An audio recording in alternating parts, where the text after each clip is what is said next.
ਸਦਬ ਨੇ ਨਹੀਂ ਸਦਬ ਦੇ ਅੱਬੇ ਨੇ ਬਾਹੋ ਇਜਾਜ਼ਤ ਜਿਹੜਾ ਰੈਸ਼ੀ ਇਲਾਕਾ ਮਾਸ਼ਾਅੱਲਾ ਅੱਬੇ ਨੇ ਮੁਰੱਬੇ ਜ਼ਮੀਨ ਲੋਕਾਂ ਦੇ ਨੇ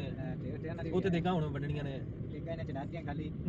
ਸੁਬਾ ਵਿੱਚ ਉਹਦੇ ਚ ਕੁੱਕੜ ਵੀ ਪਾਵਾਂਗਾ ਜੋ ਪਾਣੀ ਵੀ ਪਾਵਾਂਗਾ ਸਾਡੇ ਲਈ ਭੱਟੀ ਸਾਹਿਬ ਦੇਸੀ ਮੁਰਗੇ ਦਾ ਇੰਤਜ਼ਾਮ ਕੀਤਾ ਸੈਪਰੇਟ ਬਿਲਕੁਲ ਸਦਾ ਨੇ ਬੜਾ ਸਪੈਸ਼ਲ ਸਾਨੂੰ ਕਿਹਾ ਵਾ ਕਿ ਕੋਈ ਦੋਸਤ ਮਿਸ ਨਾ ਹੋਵੇ ਅੱਛਾ ਜੀ ਸੁਬਾ ਦਾ ਆਪ ਮਿਸ ਹੋਵੇਗਾ ਦੋਸਤ ਕੋਈ ਨਾ ਮਿਸ ਹੋਵੇ ਉੱਥੇ ਅਹਿਮਦ ਖੁਸ਼ਹਾਲ ਦੇ ਕੇ ਇਹਨਾਂ ਦੀ ਟ੍ਰੇਨਰ ਆਇਆ ਸੀ ਉਹ ਜਗ੍ਹਾ ਨਾ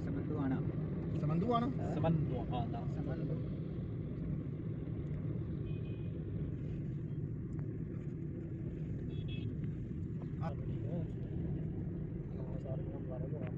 तो बड़ा मॉडर्न हो गया